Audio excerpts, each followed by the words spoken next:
Namo tassa bhagavato arahato samma sambuddhassa. Namo tassa bhagavato arahato samma sambuddhassa. Namo tassa bhagavato arahato samma sambuddhassa.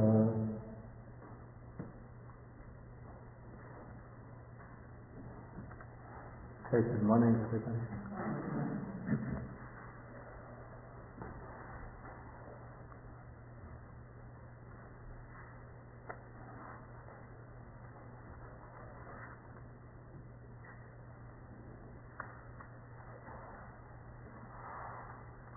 Okay, so today we continue with the study of chapter 9 of In the Buddha's Words, and we come to the section, this is the chapter on shining the light of wisdom. And now we finished the chapter or the section on dependent origination, and now we will come to the section on the Four Noble Truths. But just before we come to the section on the Four Noble Truths, I just want to do a very quick review just to show the way the wisdom is developed in sequence according to the path of practice. So when we take the section on the five aggregates, the 6 sense bases, 12 sense bases, and the 18 elements, these are all aspects of the noble truth of suffering. It was in the first discourse, the Buddha says, what is the noble truth of suffering? That after going through birth, old age, sickness, death, eventually he comes to the last statement, in short, the 5 aggregates subject to clinging of dukkha or suffering. So the noble truth of dukkha, which really doesn't mean exactly suffering, but the unsatisfactoriness of conditioned existence. This noble truth is represented by the 5 aggregates. And also we can just look at these 5 aggregates from another angle, then we get to 12 sense bases. Or looking at them from another angle, we get 6 elements, 4 elements, or 8 elements. But they are all just different ways of looking at the first noble truth. Then when we come to dependent origination, we are investigating the noble truth of the cause of suffering. In the structure or the formulation of the Four Noble Truths, it says that what is the origin of suffering? Craving. That's the origin of suffering. But that is just a concise formulation of the second noble truth. When we want to look more in a more expansive way, a more detailed way, at how dukkha originates, then we have to bring in dependent origination, which shows us in terms of the 12 factors, the particular causal structure, or maybe you call this the causal dynamics that underlie the turning of the wheel of birth and death. Okay, so then as one pursues one's investigation, one inquires into the origin of suffering, and then one goes back contemplating the 5 aggregates or the 6 sense bases as impermanent, bound up with suffering or unsatisfactory and non-self. Then at a certain point when the insight reaches its peak of development, there takes place what is called the event called, translate this as the breakthrough. The Pali word is actually abhisamaya.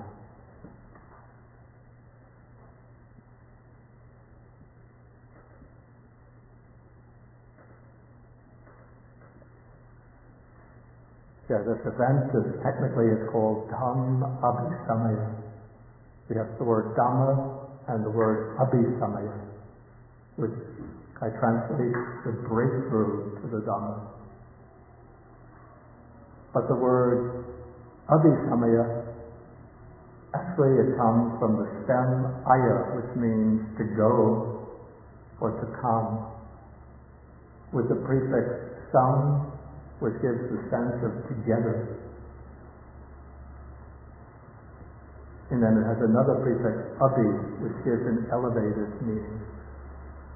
So it's the coming, maybe you call it the exalted or elevated coming together with the Dhamma.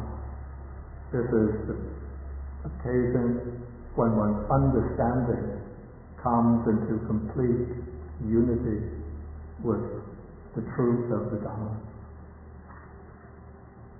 And at that moment, on that occasion, the clouds of ignorance and delusion are temporarily dispersed, and then one can see directly into the ultimate truth of the Dhamma. And when that breakthrough first occurs, that means the occasion of the attainment of stream entry. And what is realized on that occasion with that breakthrough is the Four Noble Truths. But one makes this breakthrough to the Four Noble Truths by directly experiencing the Third Noble Truth. This is the truth of the cessation of suffering. So what one actually experiences on that occasion is Nibana, just temporarily. It's like the eye opens up and one sees the truth of Nibana as the cessation of suffering.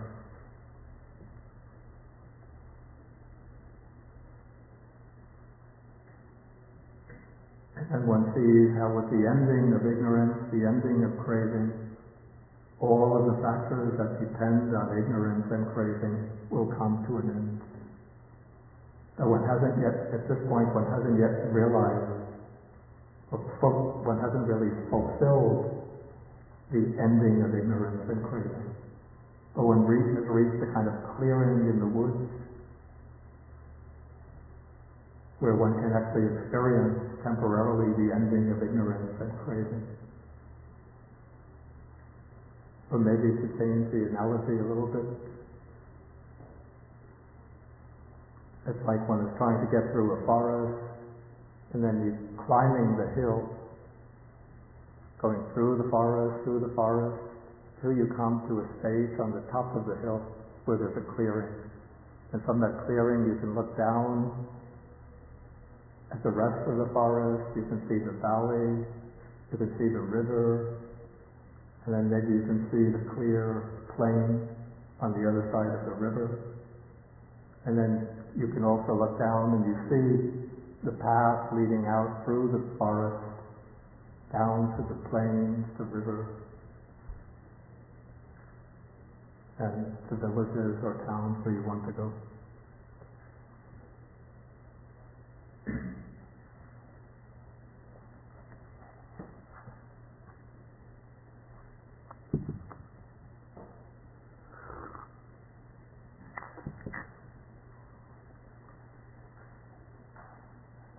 Okay, so this is why the Buddha lays special stress on the Four Noble Truths.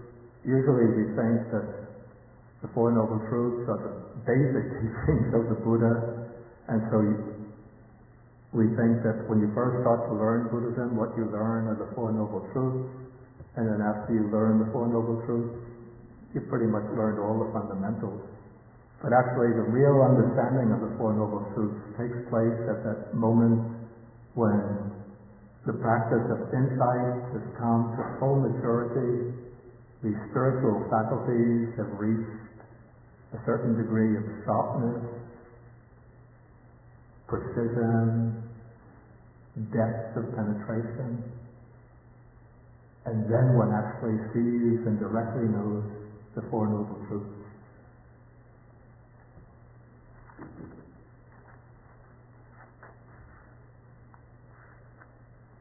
Okay, we already went through the Four Noble Truths in a kind of more or less systematic way when we were studying the Discourse on Right View. So we don't have to go through them in detail again, but there's one important aspect of the Four Noble Truths that I didn't mention. I don't think I mentioned it in that lecture. And this aspect of the Four Noble Truths we see particularly stressed in the first discourse of the Buddha. So that means we now have to go back to very early points in the book where we went through the life story of the Buddha.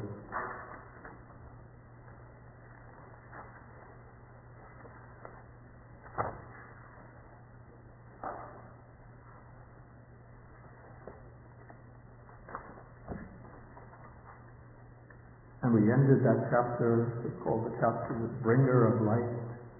We ended that chapter with the Buddha's first discourse, which begins on page 75.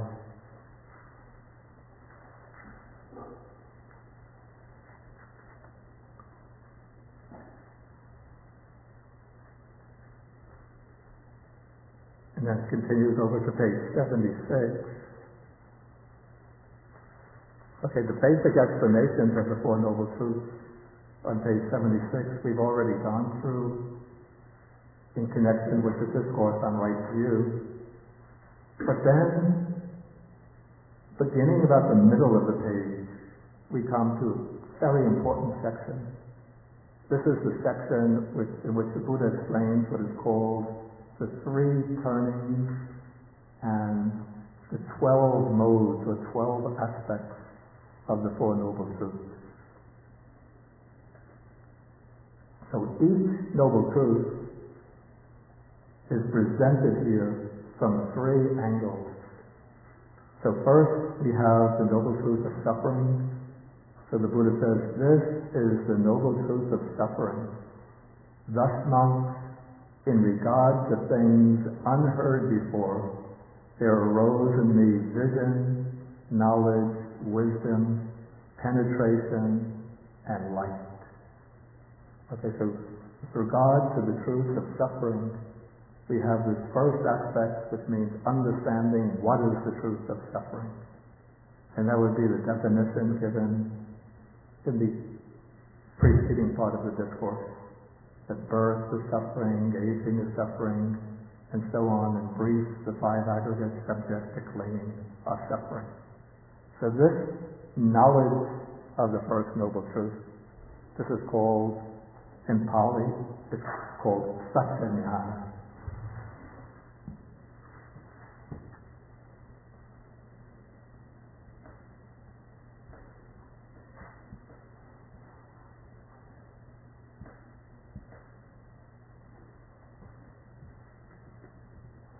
Satyajnana means knowledge of the truth.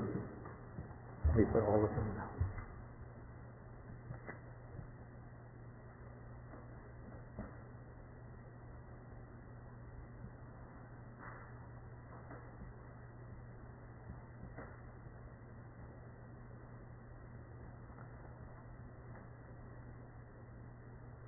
Okay, so now after the Buddha presents the knowledge of the truth, then he presents another knowledge that he achieved. This says, this noble truth of suffering is to be fully understood. Thus, monks, in regard to things unheard before, there arose in me vision, knowledge, wisdom, penetration, and light.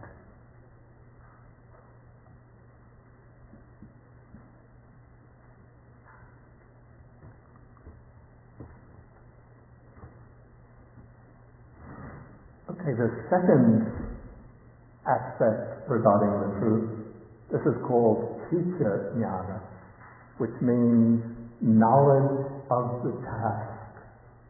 Or we could say it's knowledge of the job to be done. Because in the Buddha's teaching, the Four Noble Truths are not simply statements of fact, but each noble truth presents us with a challenge, a task, some job to be done regarding that truth.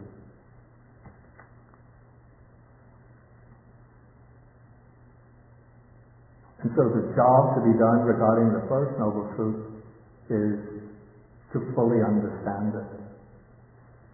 And to fully understand the Noble Truth of dukkha, this means that one has to investigate the five aggregates with insight to see what is the nature of the five aggregates, what is the nature of form, the nature of feeling, the nature of perception, the nature of the volitional formations, the nature of consciousness.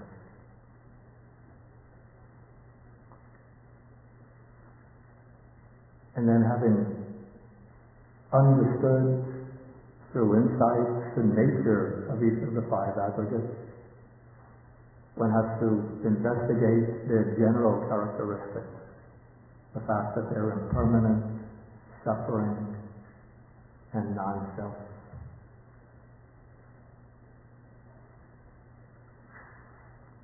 And then ultimately, when one fully understands the truth of suffering, one eliminates greed, hatred, and delusion regarding the five aggregates.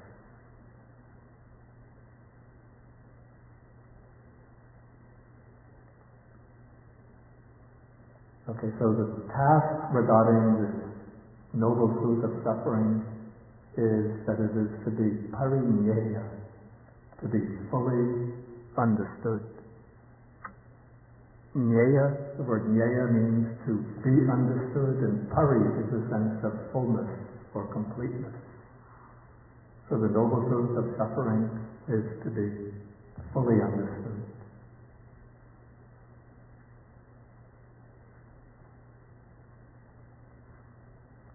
Then, when one reaches full enlightenment,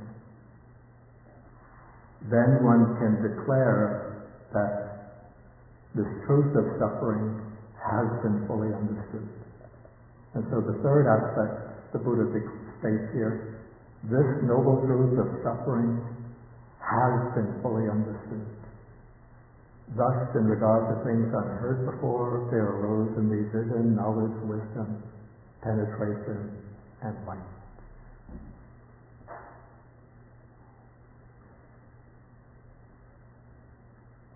And so this is the third knowledge, and this is called kattakicca jnana. What does kattakicca mean?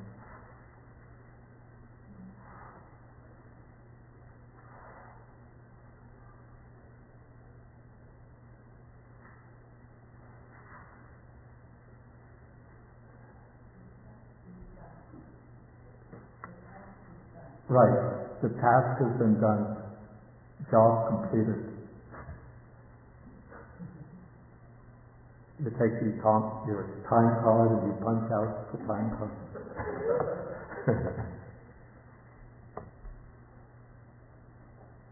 Okay, so that is, this noble truth, dukkha, has been fully understood. So that is the knowledge of the completion of the task. Okay, so those are the three knowledges regarding the first noble truth. Then we come to the second noble truth. So this is the noble truth of the origin of suffering. And then to fill this in, one just takes the passage from the sutta. What is the noble truth of the origin of suffering? It is that craving that leads to renewed existence, renewed becoming, accompanied by delight and lust, seeking delight here and there. That is craving for sensual pleasures, craving for existence, renewed existence, craving for extermination, for annihilation. Okay, then we come to the task regarding the second noble truth. This noble truth of the origin of suffering is to be abandoned. That is, one has to eradicate or eliminate the craving. Basically, craving depends on ignorance, so one also has to eliminate ignorance. Okay, so this is called pahatava, That means to be abandoned, to be eliminated. And then the third aspect is the knowledge that this job has been finished, the task done. So this is the noble truth that the origin of suffering has been abandoned.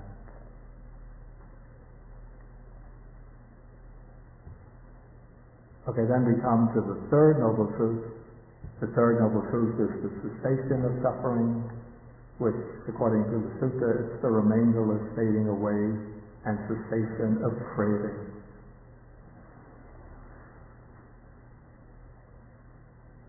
And this is actually, we speak about the fading away and cessation of craving, is also the truth of Nibana. Okay, so this noble truth of the cessation of suffering, the task or job facing the practitioner is to realize it. So the noble truth of cessation of suffering is to be realized. The Pali word Satchikastava, it comes from the stem word in Sanskrit would be aksha, which means I.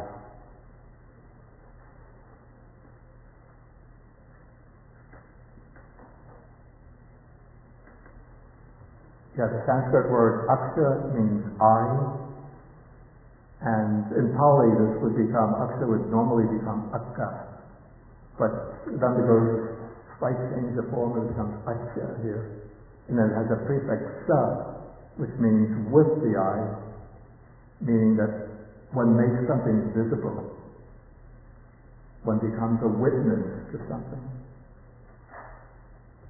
A witness is somebody who sees an event taking place with his own eyes, right? And so if one realizes the cessation of suffering, this means that it's not something just to be understood intellectually, but something that is to be seen with one's own eyes or experienced in one's own body, so to speak. So that gives us satya or sachi, and then kasapa means to be done. So one is to make the truth of the cessation of suffering, to make it visible,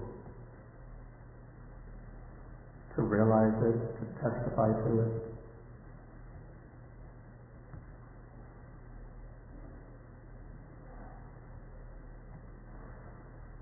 So that is the task, and then the completion of the task is when one has fully achieved Nibana. Then one can say the noble truth of the cessation of suffering has been realized. That's the completion of the task.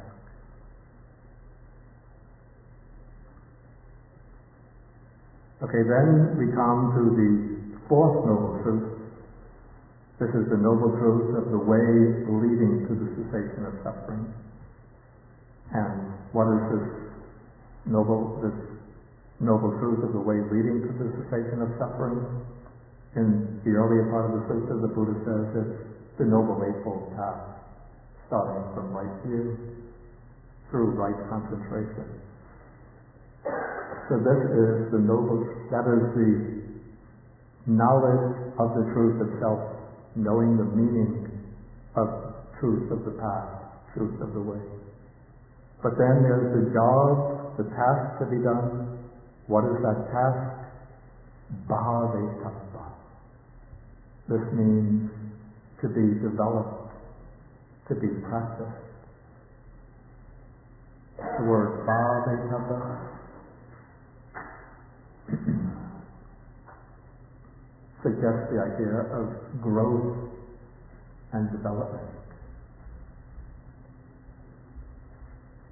Okay, so as one practices, one develops step by step this truth of the cessation, of the way to the cessation of suffering. And then when that path, when that way reaches fulfillment, then the development of the path is finished. So that is the third aspect the knowledge of the fulfillment of the task, knowledge of completion. At that point, one could say the noble truth of the way leading to the cessation of suffering has been developed.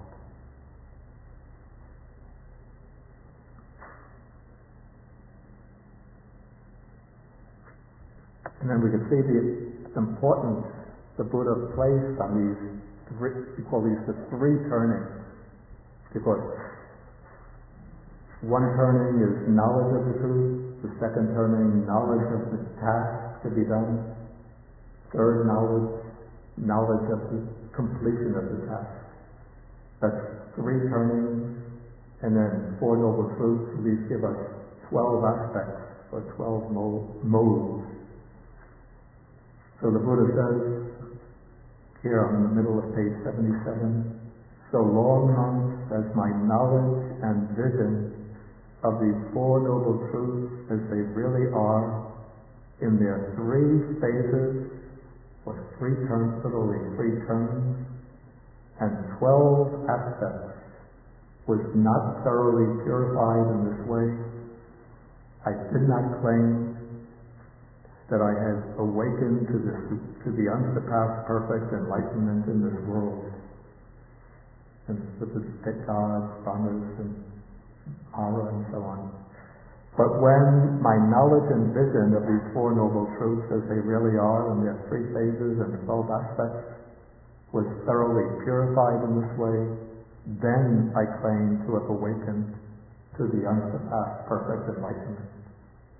And so this full realization of the Four Noble Truths in all 12 aspects, that is central, critical to the Buddha's enlightenment. And all practitioners who follow in the tracks of the Buddha in order to gain the same enlightenment have to realize the Four Noble Truths, not just 1, 2, 3, 4, but 1, 1, 2, 3, 2, 1, 2, 3, 3, 1, 2, 3, 4, 1, 2, 3. Three turnings, 12 aspects.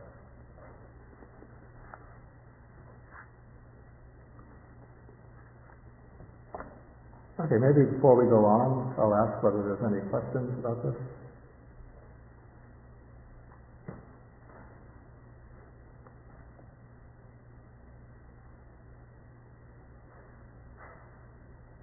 Okay, if no questions, then we just go on. Back to the chapter 9.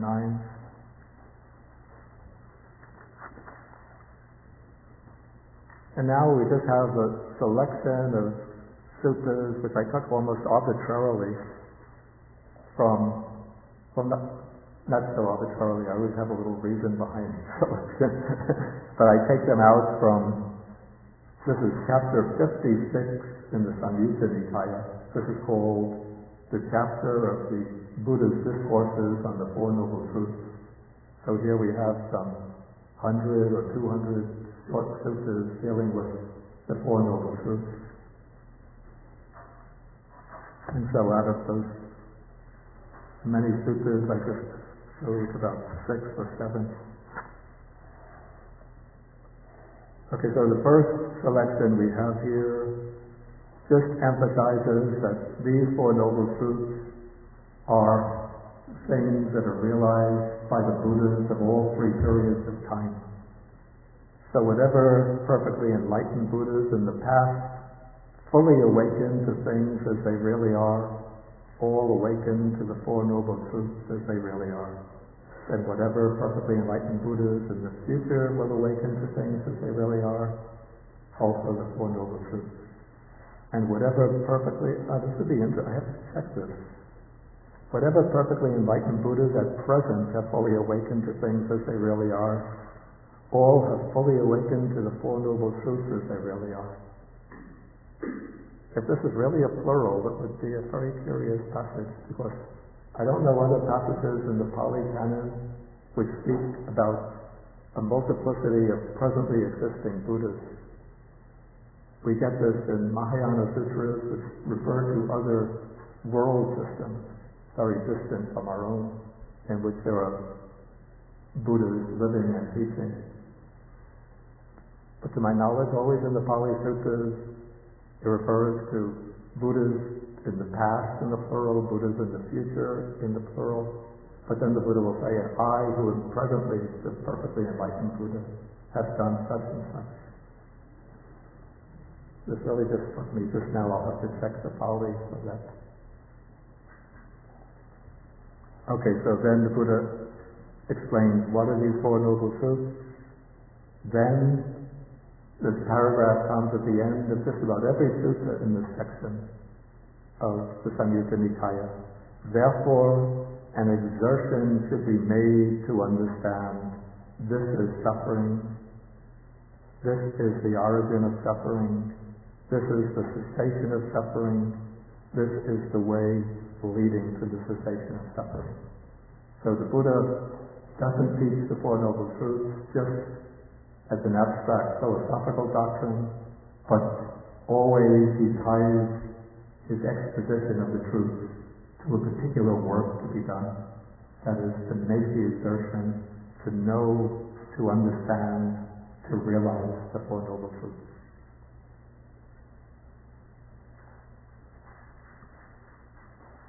Okay, then the next passage just gives some indication why these are called truths, why they're called satya. The word satya has a somewhat deeper meaning than our English word truth. Usually when we think about truth, we think about a proposition, something expressed in words. But the Pali word satya, or Sanskrit satya, means both the truth of a statement, but also a reality in the world.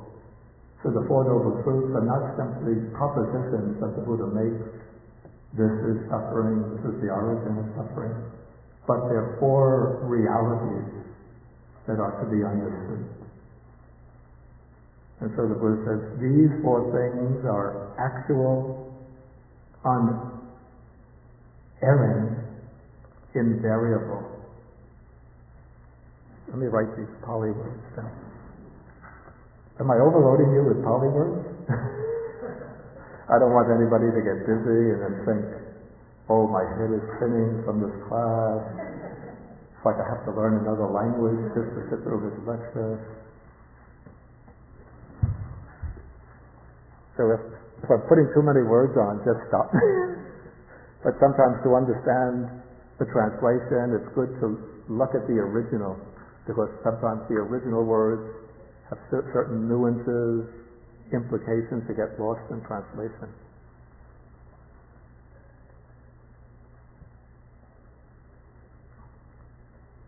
Okay, so the first of these words is tattva, which is related to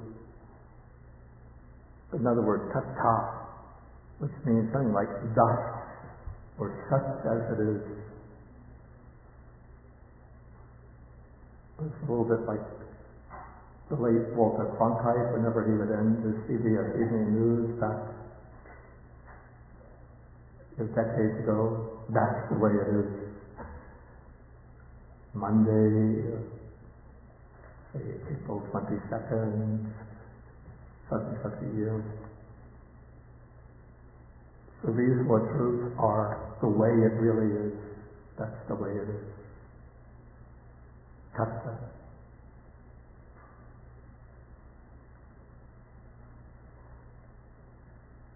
And then the next word, it's just a double negation.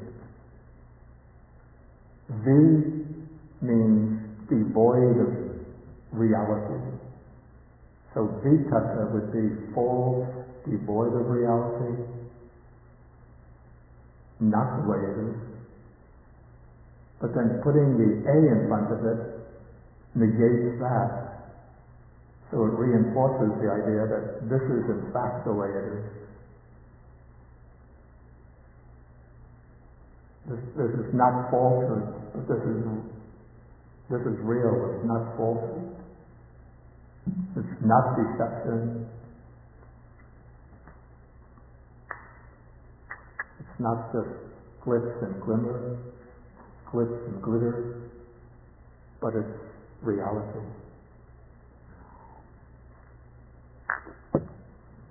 And then the third word is anyata, which means literally not otherwise. So I take this to mean it's not other than the way it is, or not other than the way things really are.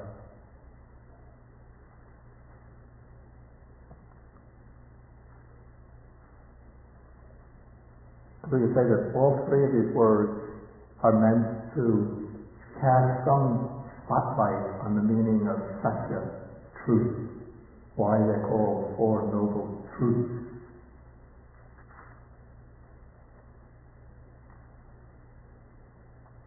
Okay, so the same thing is repeated in regard to each Noble Truth individually.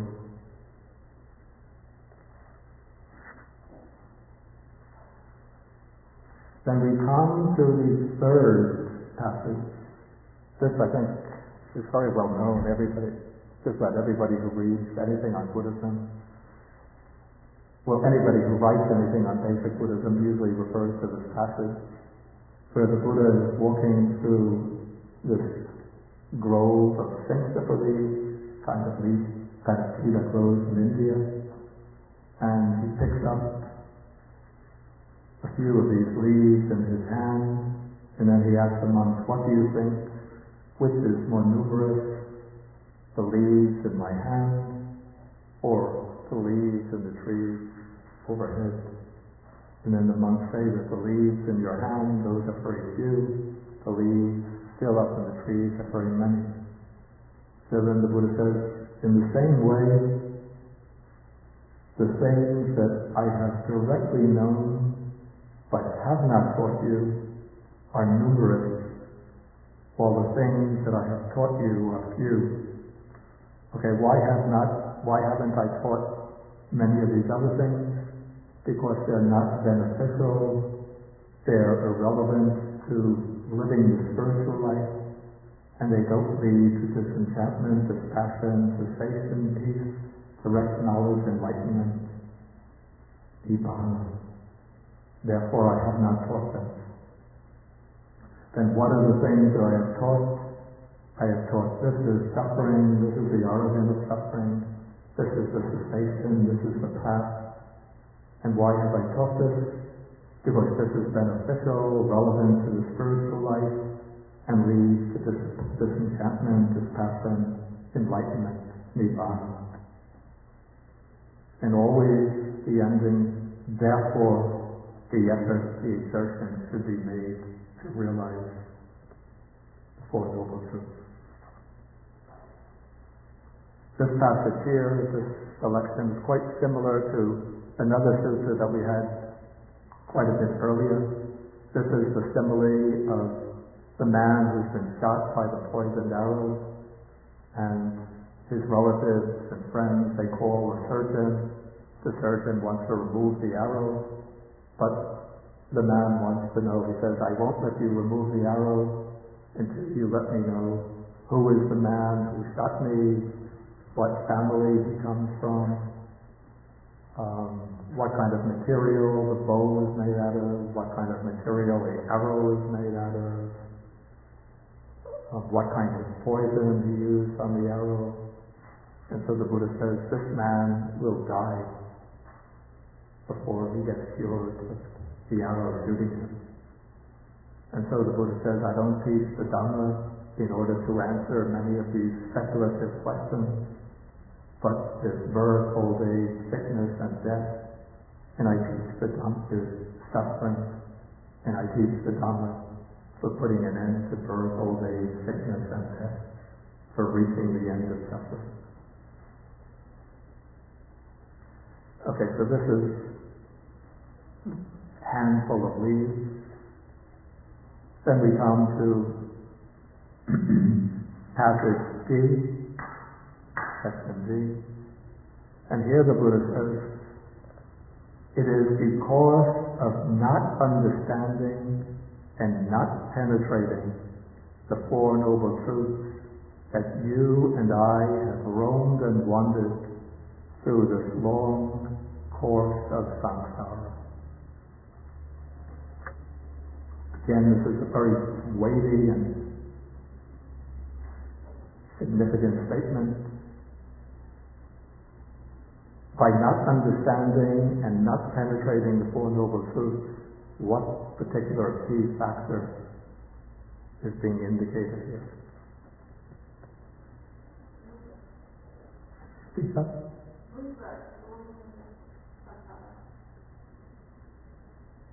Rebirth is indicated, but not by the words, by not understanding and not penetrating the Four Noble Truths.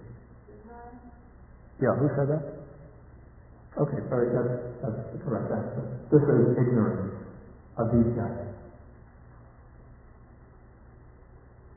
So the meaning of ignorance in the early Buddhist discourses is not understanding and not penetrating the Four Noble Truths. The word not understanding indicates first the kind of, maybe you call it a conceptual understanding. But first one has to clarify one's view, one's concepts, one's intellectual understanding of the Four Noble Truths. But that's not enough. One has to go on through practice to penetrate the Four Noble Truths. Here, I'll use another Pali word on the board.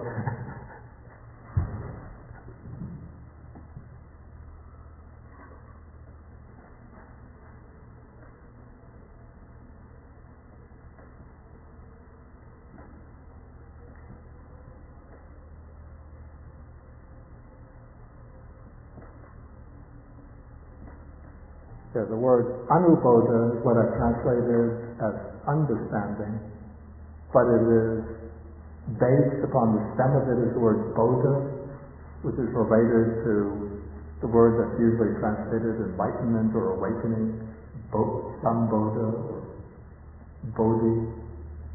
And then it has the prefix anu, which gives a sense of in accordance with.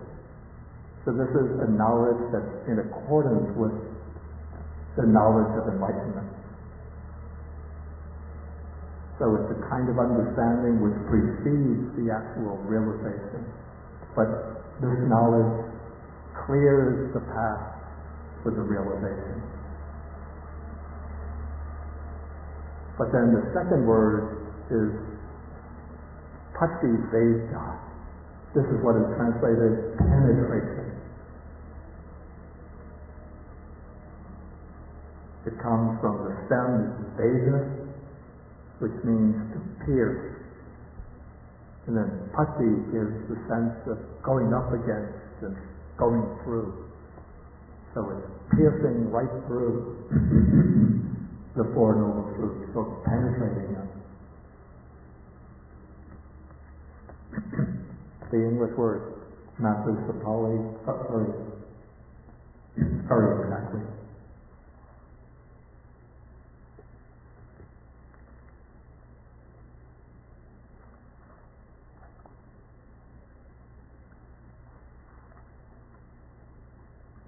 Okay, so it's because of not understanding, not penetrating the Four Noble Truths, that you and I have roamed and wandered through this long course of samsara.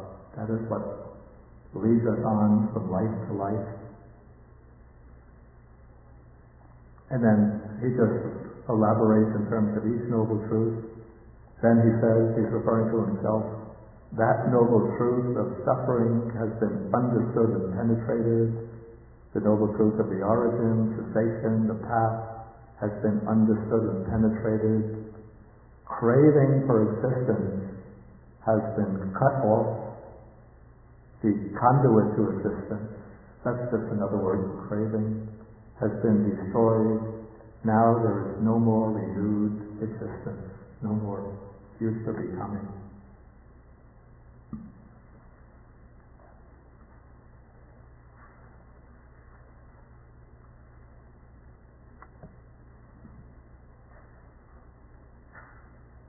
Okay, then the next passage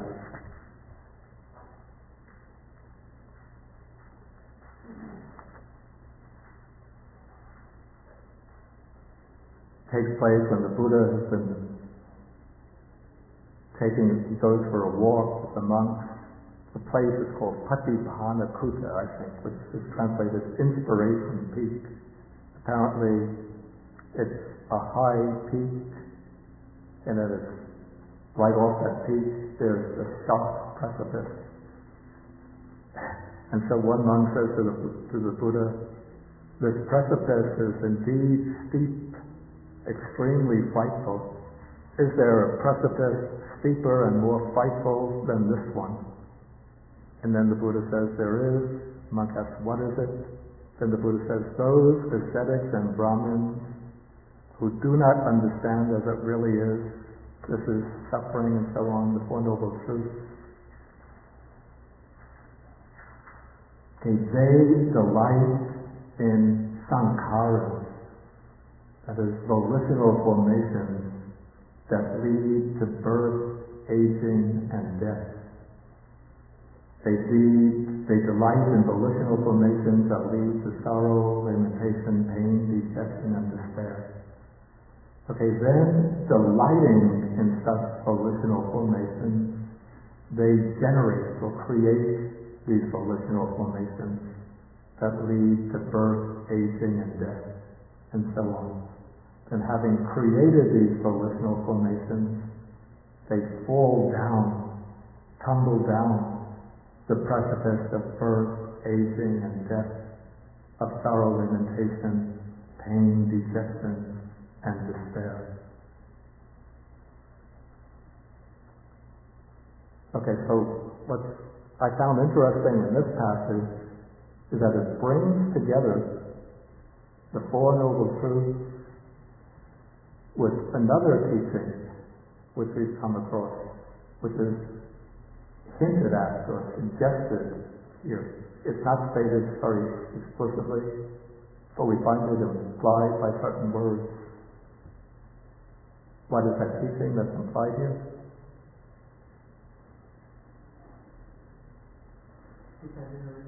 Exactly. Dependent origination. What we see, those ascetics and Brahmins who do not understand as it really is the Four Noble Truths. What is this but ignorance?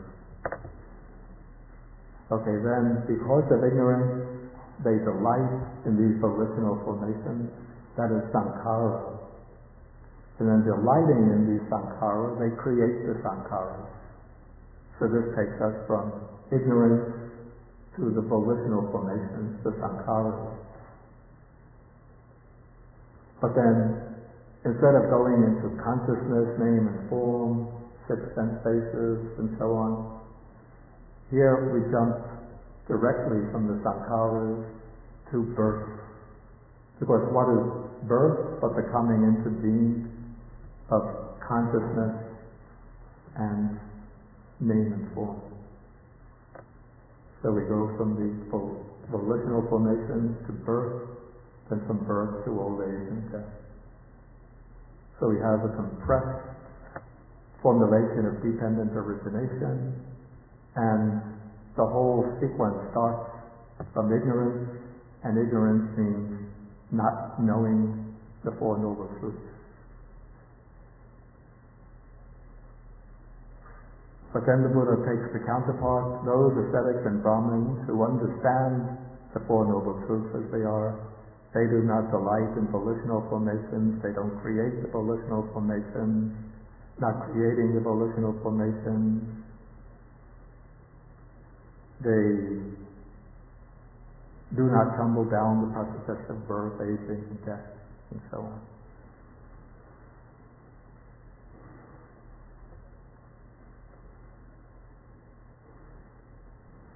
Okay, then the next passage, getting a little repetitious already.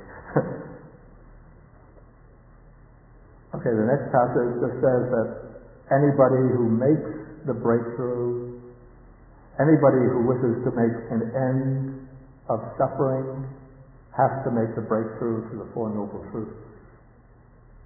Okay, and then this is illustrated with a simile. So you can read this on your own.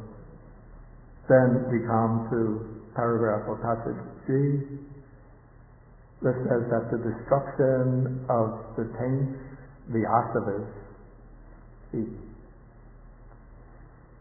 defilements of ignorance, craving for becoming and craving for sense pleasures, this is for one who knows and sees, not for one who does not know and see, for one who knows and sees what?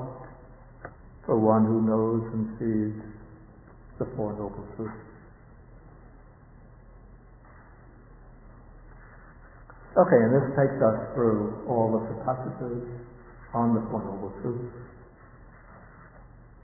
So now if there's any questions, please.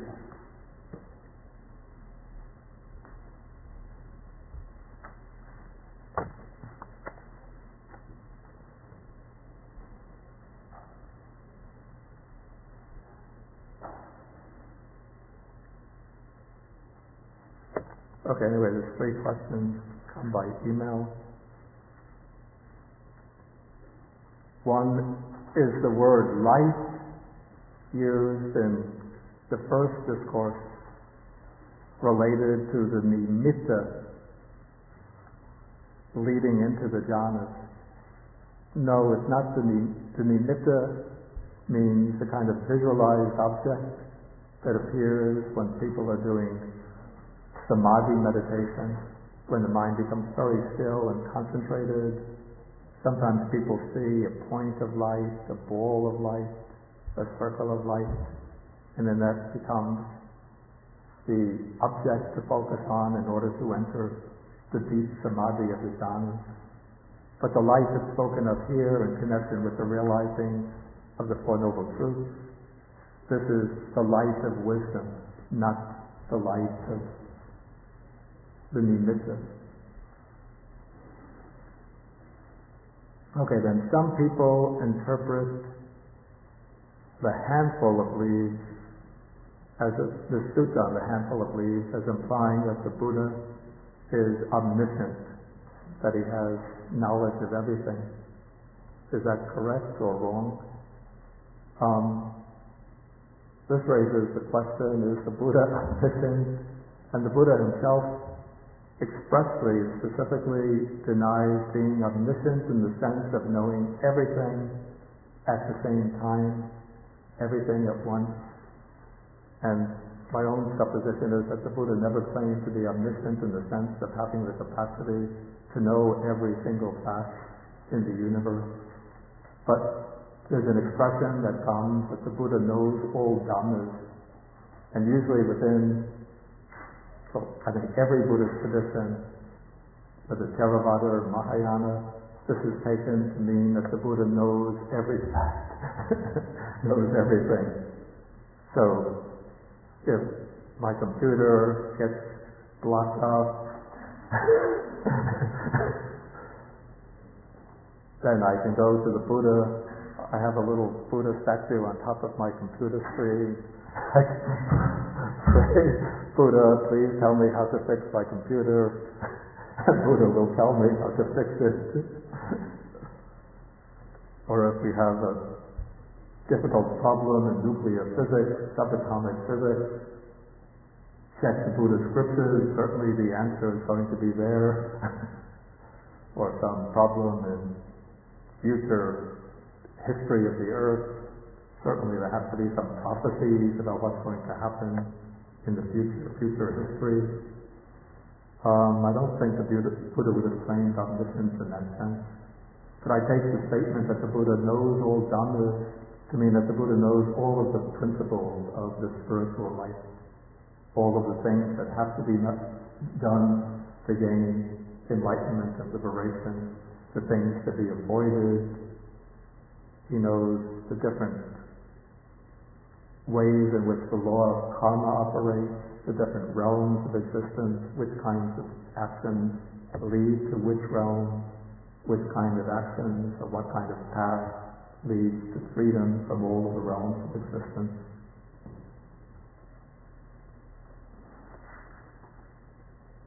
We will deal later with the different aspects of the Buddha's knowledge based on the early texts. Then the third question is the lighting in volitional formations equivalent to unabated karmic action, in quotation marks. I don't know the expression unabated karmic action, but the volitional formations can be understood as karmic activities. So these are the karmic activities based on ignorance that lead to rebirth from life to life to new birth.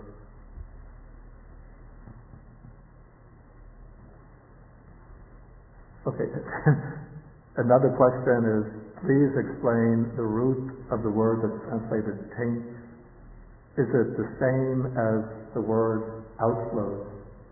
Actually, I have to say that I don't really like the word taint, though I use it because when I edited it was Venerable Nyanamoli who used the word taint for asava. And so when I edited his translation of the Majjhima Nikaya, I had to come to a decision: which words of Venerable Nyanamoli do I change, and which words do I keep? And I decided, unless there was a strong reason for changing it, because it was Venerable Nyanamoli's original translation, I should leave his rendering. And when I translated the Samyutta Nikaya, I tried to keep it as consistent as possible with the Majjhima Nikaya translation. So I kept the word taint. And I've even kept it in my upcoming Anguttara Nikaya translation, but I don't really like it so much. It's too far from the original, and maybe it has misleading connotations. But I will explain I will write the actual Pali words and explain its fundamental meaning.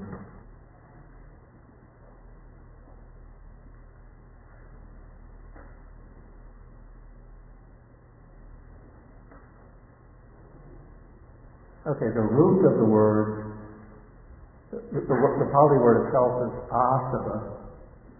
Its root is su, which means to flow.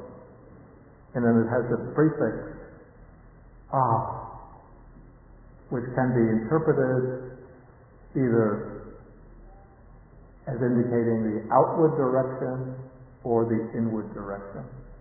I'm inclined to interpret it as indicating an inward direction rather than outward direction.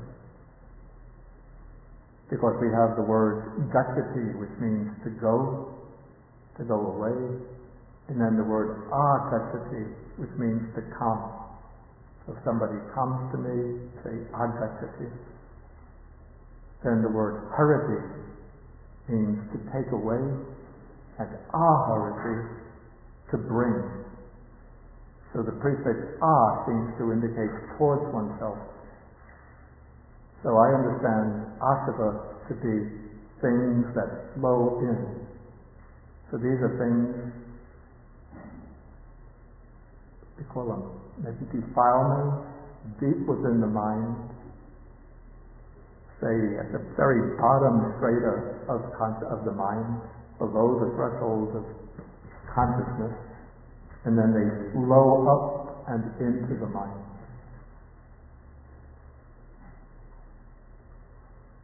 And so I would take them to be inflows. Some translators use influx, something that flows in.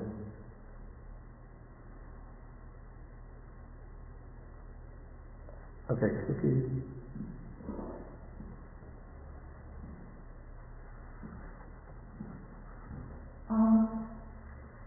Now we understand that the requirement for the enlightenment is really like return and towards the aspect of one understanding and breakthrough. Now, but there are like occasions that people not being trained under the Buddha come and then how do you connect, how do you explain those cases? With people who have not undergone prior training? Without undergoing the training, sometimes people just come to the Buddha and then they get attain arahanthood.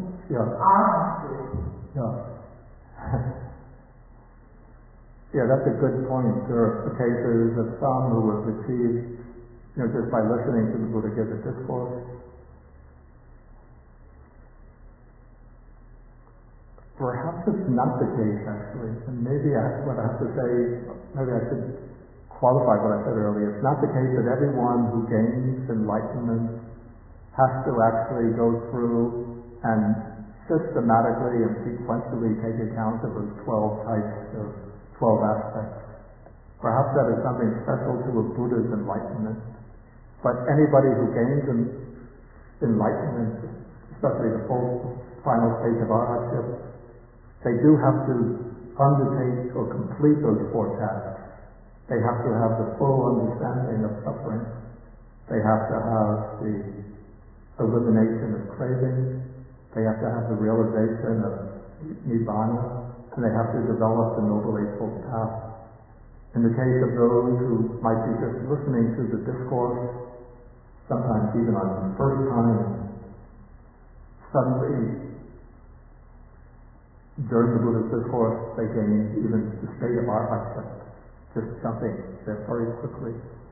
What I would surmise is that these are people who have practiced and cultivated in earlier lives, and so their faculties were very mature, very sharp, very ripe. And so when they heard the Buddhist discourse, even in just a few seconds, they were able to fully comprehend the nature of the 5 aggregates. They cut off craving. They realized Nibana. And then all of the past practices which they had developed over earlier lives now just came to maturity and blossomed. So that's what I think happened.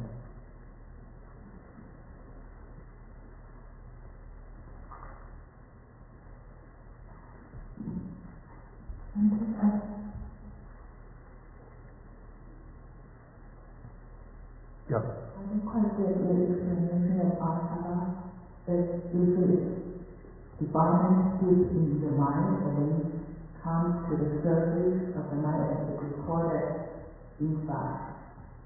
Yeah, this is the way I'm understanding it. And there's deep in the mind already. Yeah, because it doesn't actually come from outside, but it's a tendency which is already there. And I sometimes call these the primordial defilements, which keep the round of samsara moving. And so they have to be in the mind at some level, so they're very deeply buried. But then, this is the way I'm just understanding the word asava. They flow into the mind, in the sense that they become motives for our actions.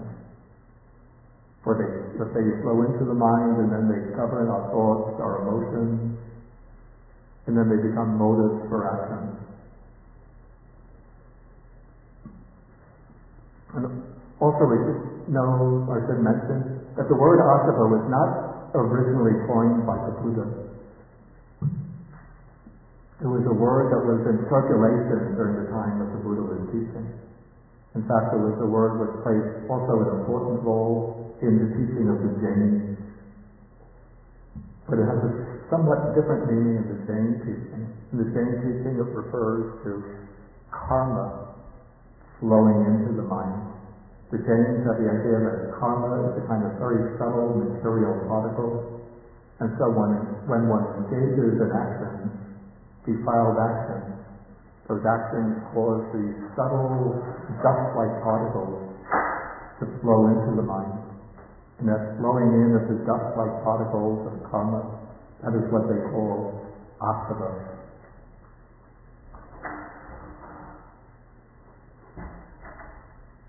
Can I ask another question? Yeah. Is there a difference among those 12 aspects of returning? There's one is to fulfill the first 3 aspects of the first noble truth in order to proceed to the second noble truth. That one goes on the first aspect of the first noble truth and then followed by the first aspect of the second one. No. So what's the secret? It's called returning. It has to be It's usually part of the maybe three turnings in the way the Buddha expounds it, because he expounds it in that order. But in terms of, okay, let us put it this way.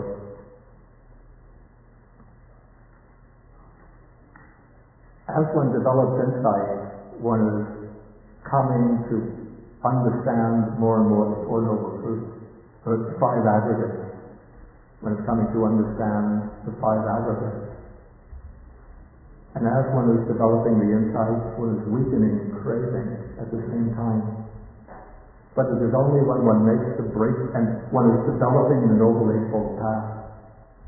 So all these things, these three are taking place simultaneously. But it is only when development of the path reaches a certain degree of maturity that one realizes the third noble truth, that is making the breakthrough. At the time one makes the breakthrough to the third noble truth, then the understanding of the first noble truth becomes much deeper, and temporarily one cuts off, or permanently one cuts off some degree of craving. And then at that moment the factors of the Noble Eightfold Path reach a kind of peak of strength and precision. Does that answer the question? And so we can say that if this is the occasion of the breakthrough experience, the Four Noble Truths are penetrated simultaneously. But in order to reach that experience of penetration, for most people, one has to begin with gradual cultivation. So it's like a sudden breakthrough, but it occurs on the basis of gradual cultivation.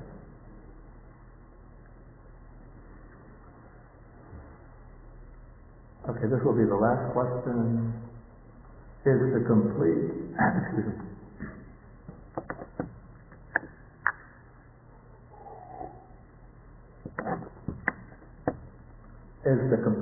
ending of the asavas or the taints only available to arahants? Actually, one might say that the complete ending of the taints or asavas is available to everybody, at least everybody who practices, but it's the attainment of the complete ending of the taints marks the attainment of arhathood. So the arhat is one who has completely eradicated the asavas. Okay, we'll go on now to the last part of this chapter. And this is part called the goal of wisdom. And so we've been referring to it, but we haven't yet had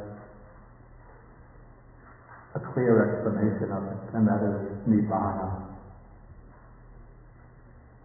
And so I enter into a field which is littered with landmines, and my talk is presented over the internet, so I'm going to make enemies on some side, friends on other side.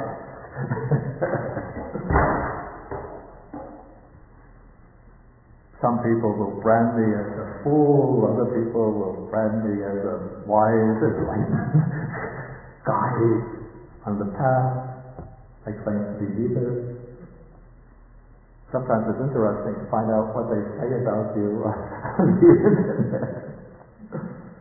There's one fellow, somehow I came across a link to his website.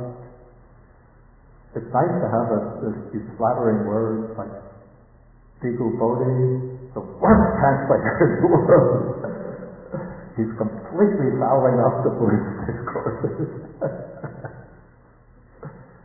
He translates anatta as non-self. He doesn't understand that the Buddha is really meaning that body, feeling, perception, and so on is not the eternal, everlasting, glorious, omniscient, omnipresent soul.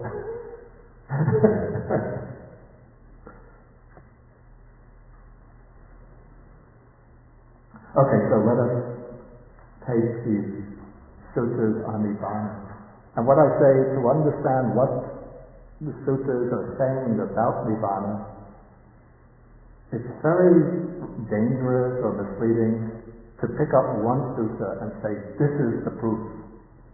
What one has to do is to take as many sutras as possible and bring them together, and then one gets a number of perspectives on Nibana, and then one still has to evaluate these perspectives in order to determine which one is literally true and which is figurative, which the Buddha intends to be a clear conveyance of the meaning of Nibana, and which explanation has, let's call it, a pedagogical purpose. That is, its purpose is to teach or to direct the disciple in a particular way. Okay, so now the first sutta is a conversation between Sariputta and a wanderer whose name is Jambukasaka, which means the eater of rose apples. Maybe he was an ascetic whose practice was to abstain from all food but the rose apple, the little fruit that grows in South Asia. So, the word Nibana was not invented by the Buddha either. Like the word Asava, it was one of those words that was floating around that all of the different spiritual, or many of the spiritual seekers were using to designate the ultimate goal of their quest. And so the Buddha took this word and then used it in his own system to designate the ultimate goal. So this wanderer at Sariputta, it says, Nibana, Nibana, what now is Nibana? Then Sariputta says, the destruction of lust, the destruction of hatred, the destruction of delusion. This friend is called Nibana, and then the Noble Eightfold Path is the way to realize Nibana. Okay, I'm not going to stop at a particular passage. I want to go on, but we bear this in mind. This is one presentation on the nature of Nibana. Let us skip over paragraph 2. I'll come back to it. Let us go to passage 3 and 4. Okay, passage 3. The Buddha is giving a discourse to the monks, a Dhamma talk connected with Nibana. And then the Buddha utters this inspired utterance. This is called Udhana. It's where the Buddha, while he's speaking, he gets inspired or uplifted, and then he speaks something which is poetic. So he says, there is, monks, that base. He uses the word ayatana, which is the same word that we use for the sense bases. It's that base where there is neither earth, water, heat, or fire, nor air, neither the base of the... Okay, these are the four elements, so there's nothing of physical nature there. There is neither the base of the infinity of space, the base of infinity of consciousness, the base of nothingness, the base of neither perception nor non-perception. Those are the four formless realms. So, denying the earth, air, water, fire, and air denies the presence of physical matter, denying the base of infinite space, and so on, denies that these are the formless or immaterial realms. There is neither this world nor another world, neither sun nor moon. Here, monks, I say there is no coming, no going, but no standing still, no passing away, no being reborn. This is not established. In other words, it's not based on anything. It doesn't have any condition or support. It's not moving without support. just this is the end of suffering. So from the phrase, this is the end of suffering, we could understand this is Nibana. It's a state in which there's no material phenomena. It's not the formal throne. Nothing of this world, nor the other world, like the heavens or the hell. It's a realm which is completely transcendent to all of our ordinary concepts and categories of thinking. Okay, then we'll go on to the fourth passage.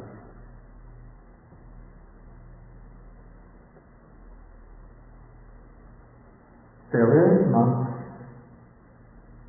again the Buddha is speaking, giving a talk on Nibana, then he utters this inspired utterance. There is, monks, an unborn, unbecome, unmade, unconditioned. Significant, the first word here, also in the previous was just translated, there is, the Pali word ati.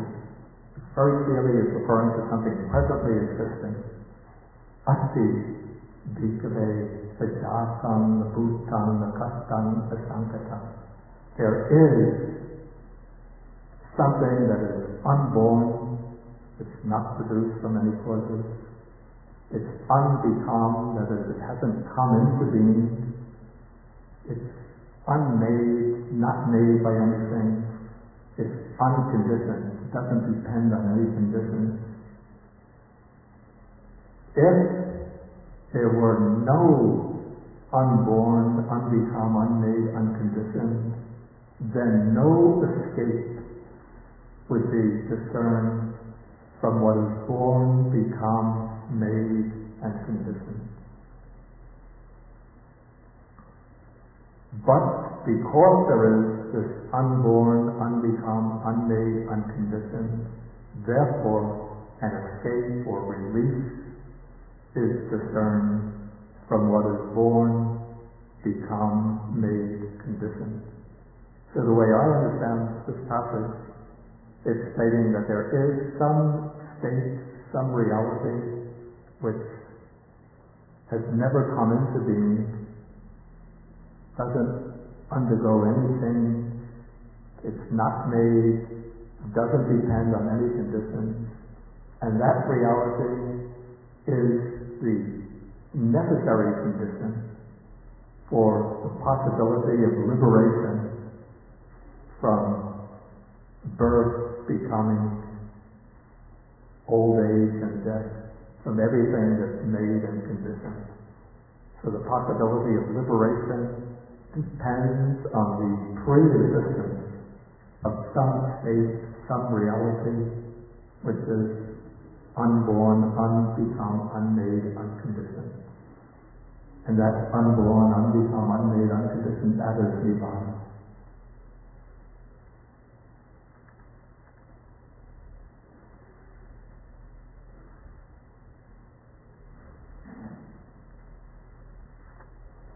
Okay, now I want to go back to the second passage,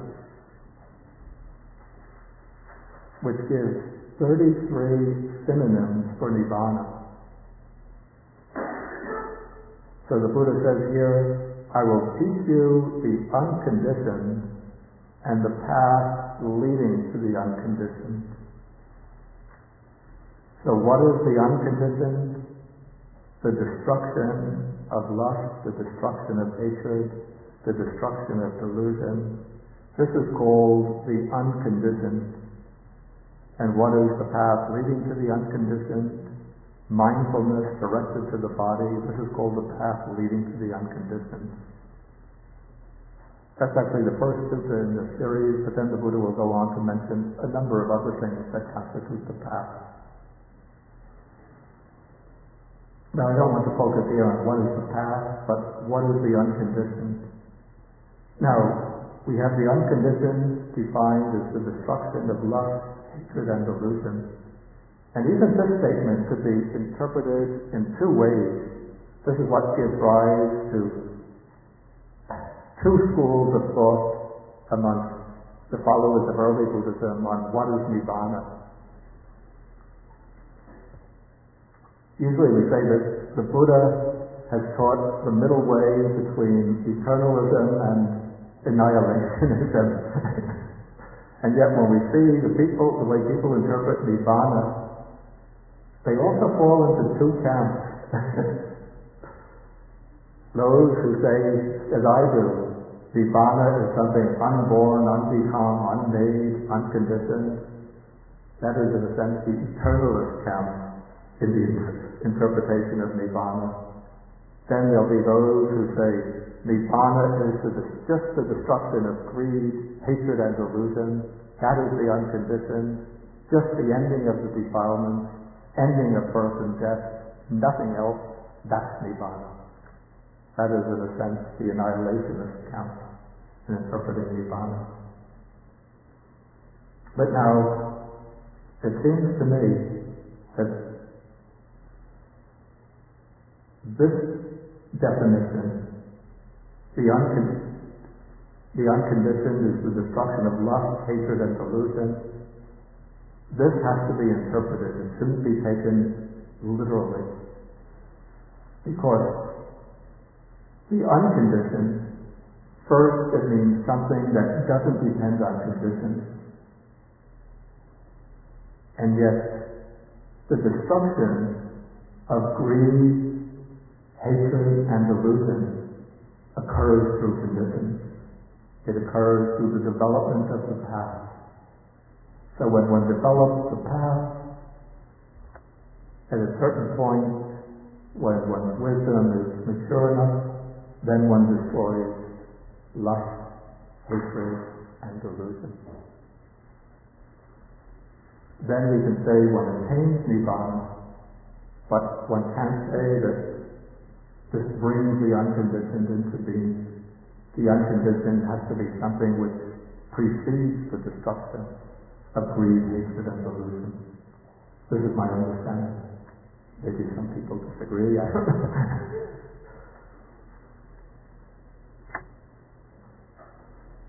Then also, it's said that in another sutta that I didn't include here, that there are three marks of the unconditioned. No origin is perceived, no passing away is perceived, and no change is perceived while it exists. Now, the destruction of greed, hatred, and delusion as an experience event is something that has to have a beginning. Right now, I have greed or lust. I have hatred. From time to time, I get angry, have resentment. I have a lot of delusion. But as I practice, at a certain point, I will cut off lust, hatred, and delusion and attain Nibana. But that destruction of lust, hatred, and delusion will be something that takes place in time. It has a beginning. But Nibana, the unconditioned, the Buddha says, has no origin, no beginning, no end, no change while it lasts. Okay, so I take the unconditioned to be something understood literally, and the destruction of greed, hatred, and delusion, this is a statement of what has to be done to achieve Nibana, and what is accomplished when one achieves Nibana. Okay, now as we go through here, we'll see that there's this collection of suttas, which I've combined, enumerates 33 synonyms for Nibana.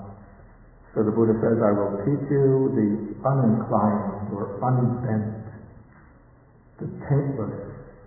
This is without the asavas, without the influxes. The truth, the far shore, the subtle, the difficult to see, the unaging, stable, undisintegrating, unmanifest, unproliferated, the peaceful, the deathless, the sublime, the auspicious, the secure, the destruction of craving, the wonderful, Acharya, the amazing, abhuttam, the unerring, without sickness, the unerring state not subject to any sickness. Nibana, the unafflicted,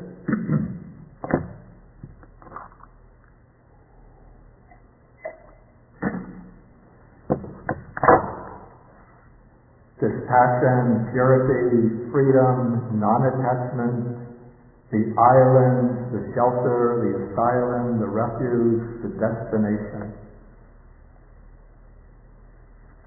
Okay, what I've done is to go through these synonyms for Nibana and a few others that we find in the text, and I've tried to organize them into 4 categories. Let me put some examples on the board.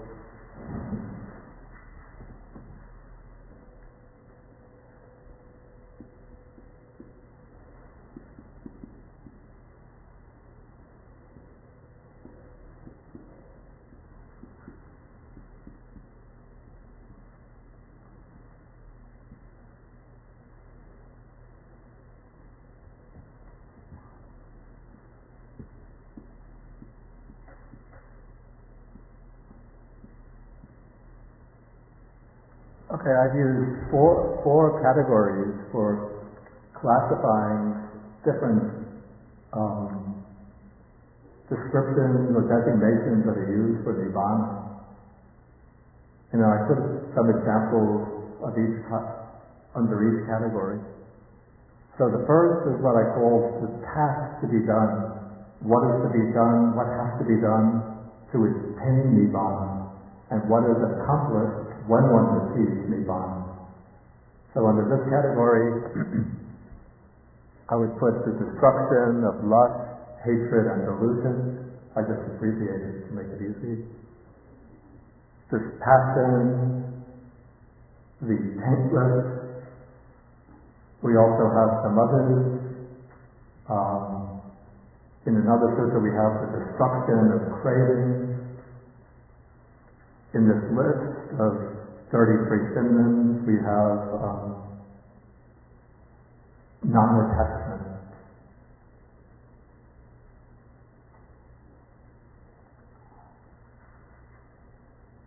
Okay, the second category would be designations or descriptions which indicate something of the experiential state of Nibana, its experience quality. What is it like to achieve Nibana? And here we would say the Buddha is highlighting these qualities in order to encourage his disciples to strive to attain Nibana. So by showing how Nibana is maybe call it the high point, the most preeminent form of the desirable qualities that we strive for, that we aspire for in our daily life, then this strengthens the motivation to attain Nibana.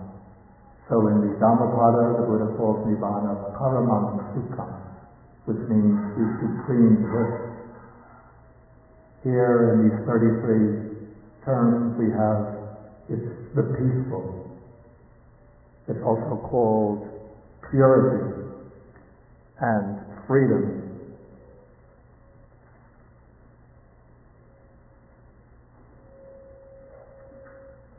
Or would be some others that would come under this category? Sublime. Could be sublime. Yeah, actually, panita is originally used to designate delicious food. Yeah, you speak about pranitang bhojanam, delicious food, but then it becomes used as, you don't want to say Nibana is delicious, so it's sublime, excellent.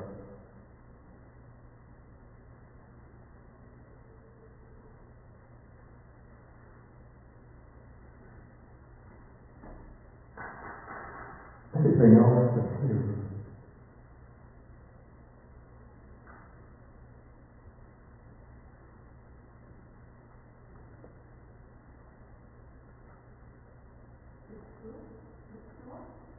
I think we could put secure there.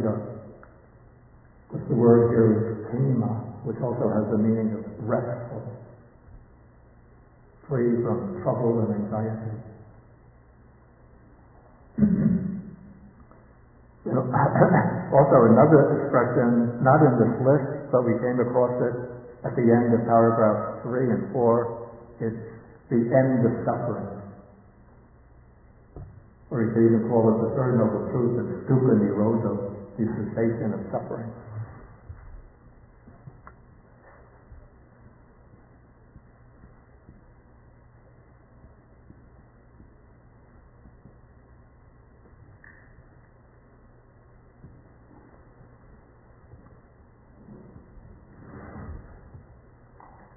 Okay, then we come to terms which I call these metaphysical qualities of Nibbana.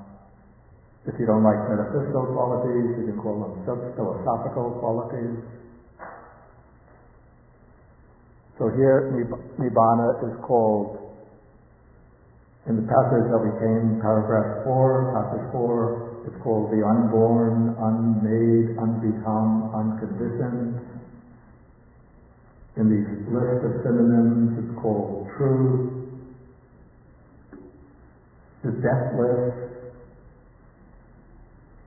undisintegrating, which means that it's not impermanent, it's stable or everlasting.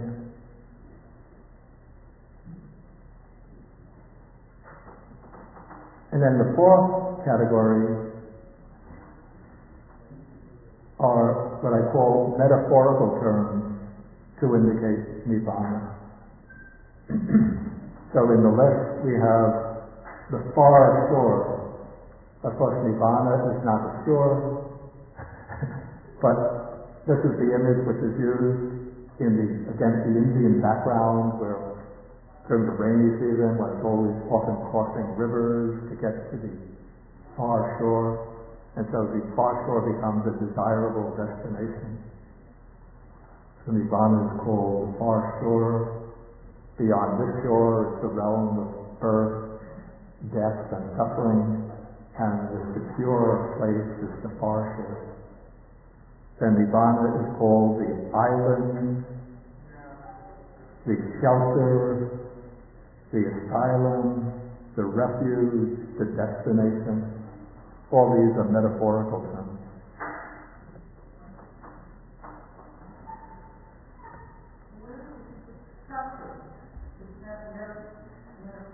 I would put that under the metaphysical.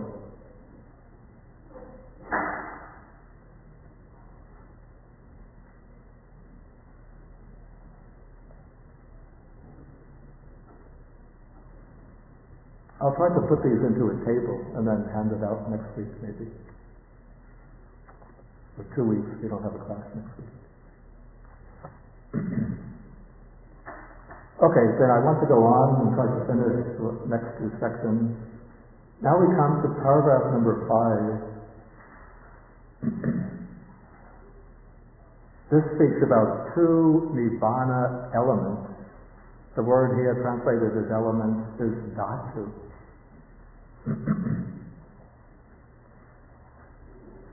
Okay, so what are these 2 Nibbana elements?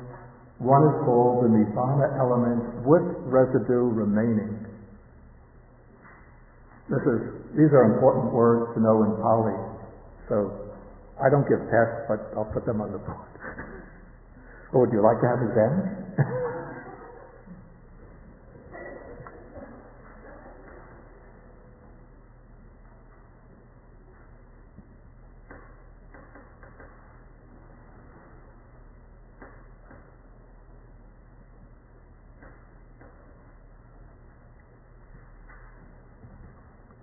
So the Nibbana element with residue remaining, that is sa-upadisesa Nibbana dhatu.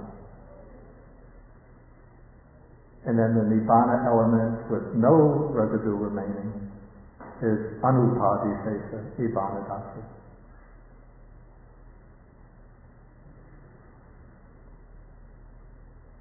Okay, now we have the explanation. What is the Nibbana element with residue remaining?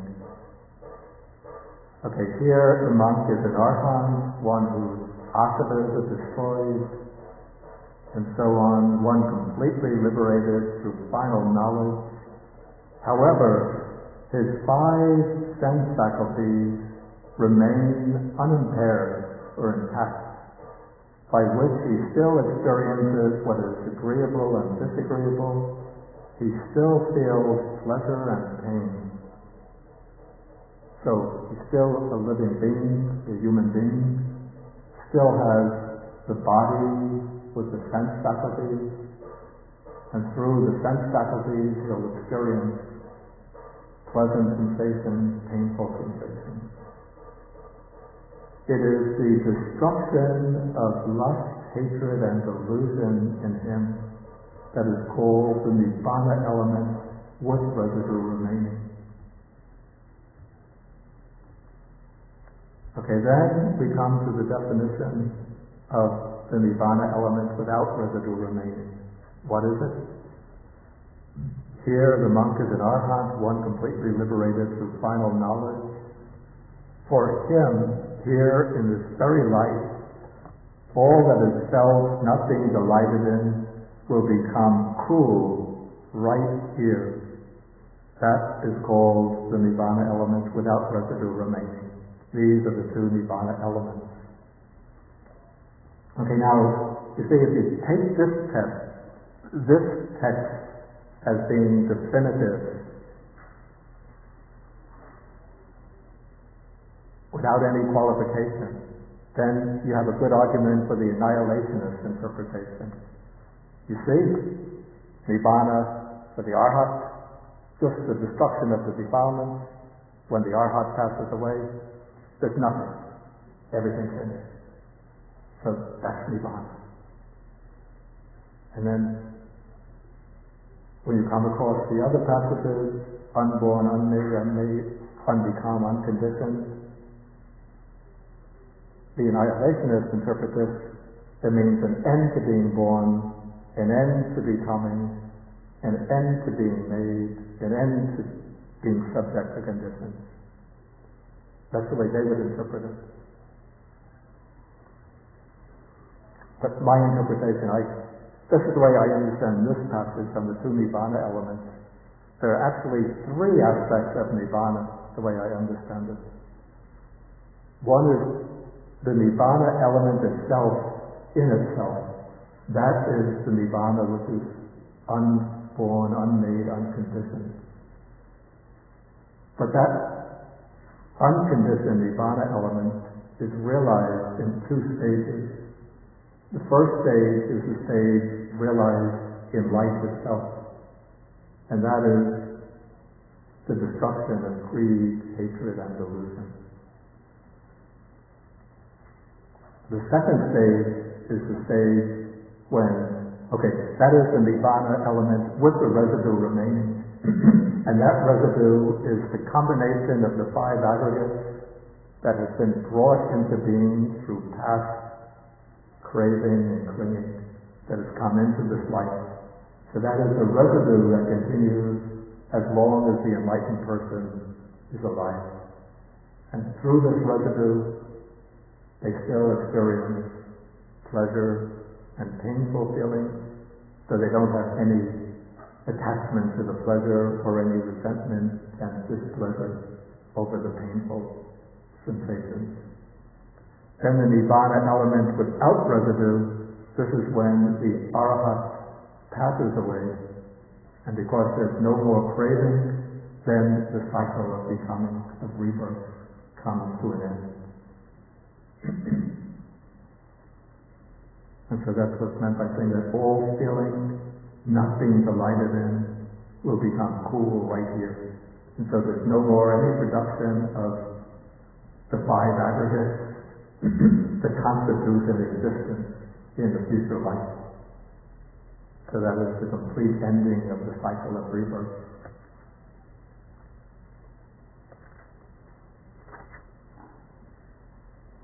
And then this naturally raises the question, what happens to the liberated person, the arhat, after death? And so the passage called here The Fire in the Ocean deals with this question. Here, a wandering ascetic named Bhikkhu comes to the Buddha and asks him, to start with paragraph 16, when a monk's mind is liberated, where is he reborn after death? The Buddha says, to say he is reborn does not apply. Then the wanderer asks, then is it the case that he is not reborn? To say he is not reborn does not apply. Then is he both reborn and not reborn? That doesn't apply. Is it the case that he is neither reborn nor not reborn? The Buddha says, this does not apply. Okay, then, when the Buddha answers in this way, then the wanderer, Bhikkhu, becomes confused and bewildered because he doesn't understand. And so then the Buddha says, it is enough, or it is really fitting that you are bewildered, enough that you are confused. For this Dhamma is profound, hard to see, hard to understand, peaceful and sublime, unattainable by mere reasoning, subtle, to be experienced by the wise. And it's hard for you to understand this since you hold another view, follow another teaching, pursue a different teaching, and follow another teacher. Then the Buddha says, I will question you about this, and you answer me the way you think fit. Then the Buddha takes the example, there's a fire burning in front of you. Do you know this? He says, yes. What does this fire burn depending on? And he says, this fire burns depending on grass and sticks. Then if this fire is extinguished in front of you, would you be aware the fire has been extinguished? He says, I would. If somebody asks you, to what direction did the fire go? To the east, north, east, west, north, or south? What would you answer? The wanderer says, this doesn't apply. The fire burns depending on its fuel of grass and sticks. When it is used up, it does not get any more fuel. Then without fuel, it's said to be extinguished. And here the word extinguished is Nibana, which is related to the word Nibana, meaning extinguishing. And so the Buddha says, the Tathagata has abandoned that form by which one describing him might describe him. He has cut it off at the root, made it like a palm stump, done away with it so that it is no longer subject to future arising. The same is said with regard to all five aggregates, liberated from reckoning in terms of form, feeling, perception, mental formations, and consciousness. The Tathagata is deep, immeasurable, hard to fathom like the ocean. To say he is reborn doesn't apply, that he isn't reborn doesn't apply, both is reborn and is not reborn doesn't apply, neither reborn nor is not reborn does not apply. Actually, all four alternatives here are indicative of some wrong view. To say that enlightened person is reborn, this would indicate a view of eternalism, that one takes the Tathagata or the Arhat to have some kind of permanent self which goes on existing eternally after he passes away.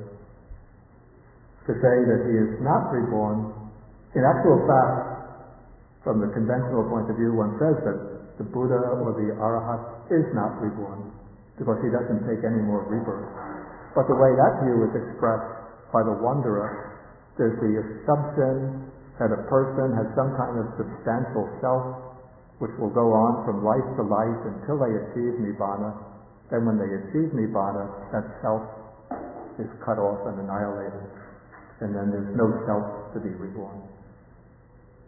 Okay, then the combination of both, that doesn't apply because both alternatives are wrong, and same with rejecting each alternative, that doesn't apply.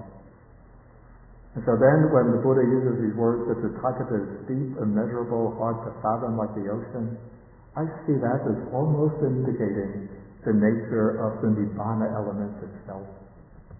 So it's this Nibana element realized by the Tathagata. That is what is deep, immeasurable, hard to fathom.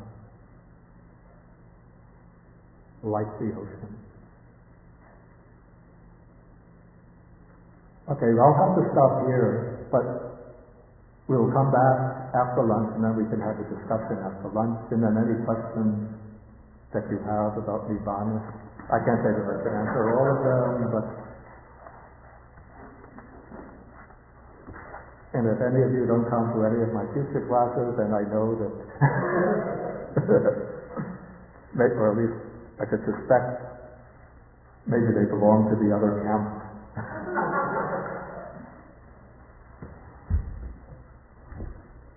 Okay, next week is August 8th. We don't have the class next week, but in 2 weeks, August 15th.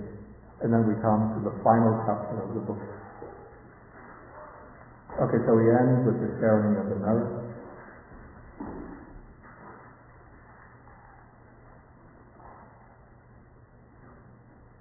Akasata Bhumata Devanaga Mahidika Punyanta Nanumoditva Chiram Rakantu Sasanam Akasata Bhumata Devanaga Mahidika Punyanta Nanumoditva Chiram Rakantu Sasanam Akasata Bhumata Devanaga Mahidika Punyanta Nanumoditva Chiram Vasantu Mankaram Ekavakatam Hehi Sampadam Punya Sampadam Sabbe Devanumodantu Sabba Sampati Siddhya Ekavakatam Hehi Sampadam Punya Sampadam Sabbe Bhutanumodantu